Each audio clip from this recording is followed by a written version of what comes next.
school, we learnt about the key questions that should be answered in any newspaper article within its first few lines. The 5 W's. Who, what, where, why, and when. We only have 6 verses to consider for this lesson, which covers one of the most debated topics in the Bible. In light of this, I am going to use something like the 5 W's as we go through the teaching of these verses to try and bring out what is brought before us at the end of 1 Thessalonians chapter 4. We therefore start in verse 13 with a why. Why was Paul having to bring this subject up? There was an issue that had arisen where people had brought wrong teaching to the Thessalonians. It may be linked to the misunderstanding from the last chapter of John's Gospel, where Jesus talks to Peter about following him even if another disciple is kept alive until he returns. The promise of the return of the Lord Jesus was very strong in the early church, with an expectation that it was due to be very soon. There was likely to have been a feeling that the world around was so terrible that God would not postpone the Lord's return for long. The notion that this event would actually not be for some time was unexpected, and the Thessalonians were becoming worried that perhaps those who had died would somehow miss Christ's return, and in turn the enjoyment of the blessings promised to those still living and looking for the return of the Lord.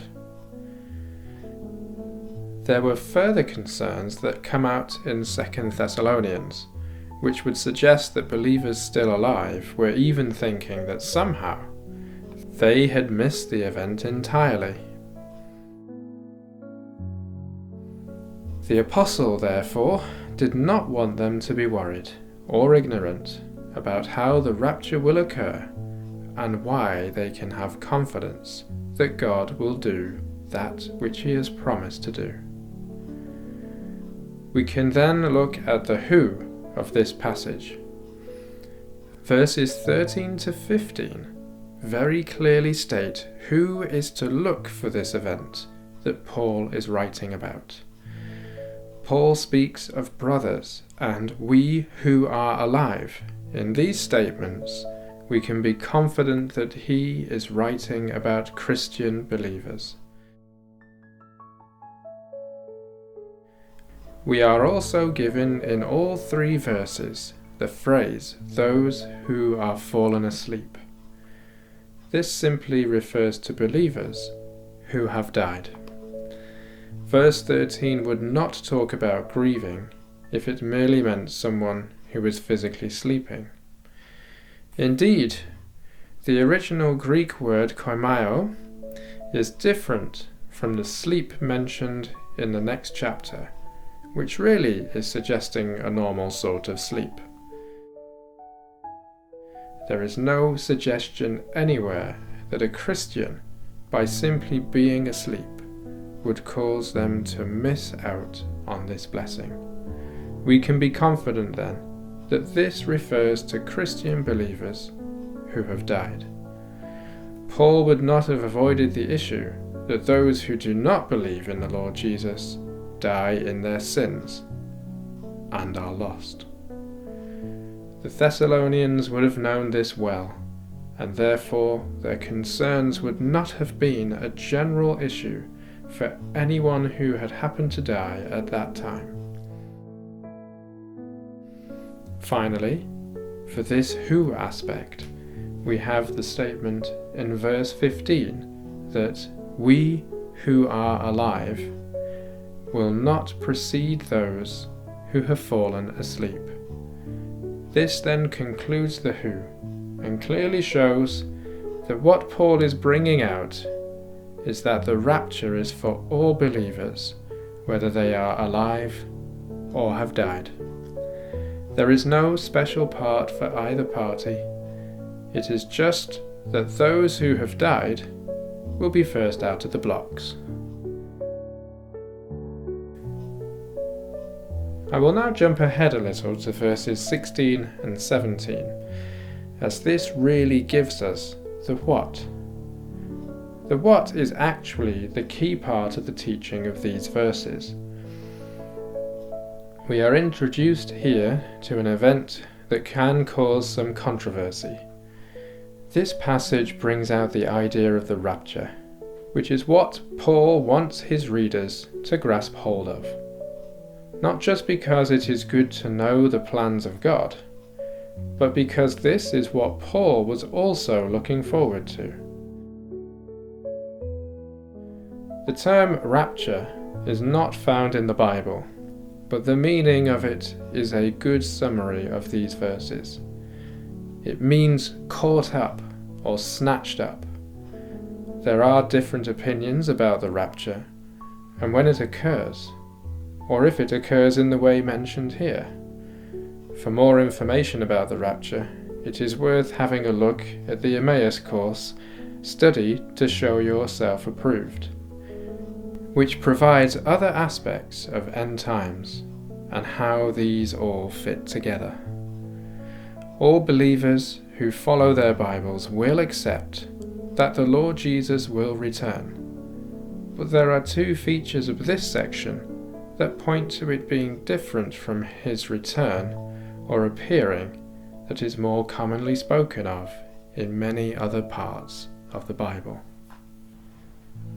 The first is the description, which does not really give an impression of the Lord appearing, just that the dead are raised and those who are alive are caught up together. I will quickly squeeze in a where here, as it is key to think of where those who are alive meet up with the raised dead and the descending Lord. It is in the clouds. The Lord's appearing at his second coming is something that the world will know about in no uncertain terms. This is not the case here. The rapture is a hidden event, and all happens in the air away from the bustle of the world around us, which does not fit with other descriptions of the second coming. Back to the what now, and the other point about the rapture that is different from the appearing is the nature of this event. The descriptions of the second coming in the Bible are surrounded by the idea of judgment. The next chapter shows this, as well as the topics brought up in 2 Thessalonians, but there is no suggestion of such judgment here. These are 2 points worth remembering when considering these verses. I will just finish this idea of what, with the reminder of the purpose of the rapture, and that is that we will be forever with the Lord. What a wonderful prospect for the believer, that even death is not capable of preventing this great plan of God. We get a little bit of the how given to us in verse 16.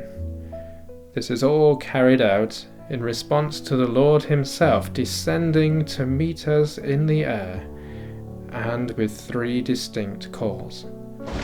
First is a shout, then the voice of an archangel, completed with the trumpet of God. There are many shouts in the Psalms, which are shouts of joy. The shout here is one of joy and victory, as the Lord is returning for his church.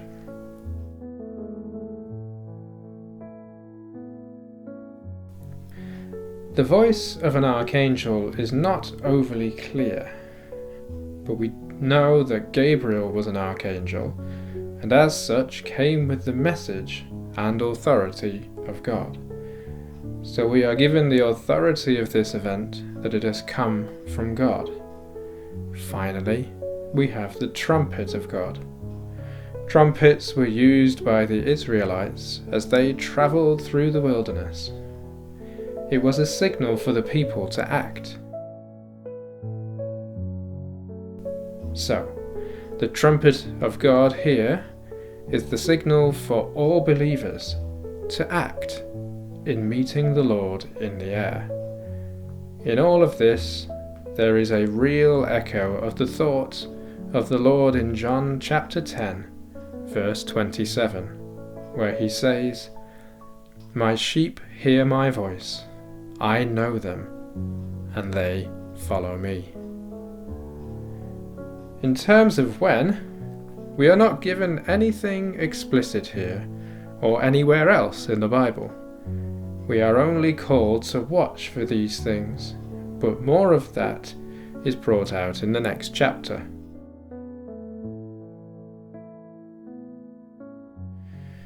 There is clearly a right time for this though, and that it is to occur before the day of the Lord events described in chapter 5, verses 1 to 3, and also in 2 Thessalonians.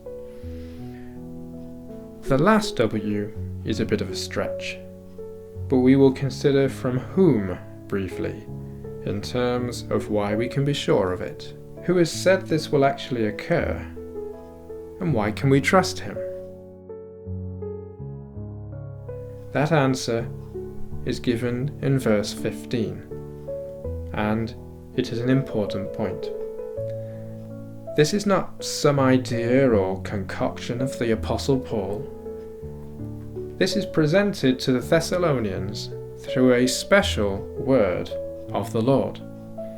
He has declared it through the Apostle Paul, and we can be certain that what is declared here will occur, because he will never fail to do what he has said he will do. The last verse of chapter 4 brings us back around to Paul's purpose of writing these few verses, bringing out this topic of the Lord's coming, to take his people to be with him. We are to encourage one another with these words. The rapture is what the Christian should be looking for. We will one day be with the Lord forever. And nothing, even death, is capable of taking that away from those that believe in him and trust in his saving work.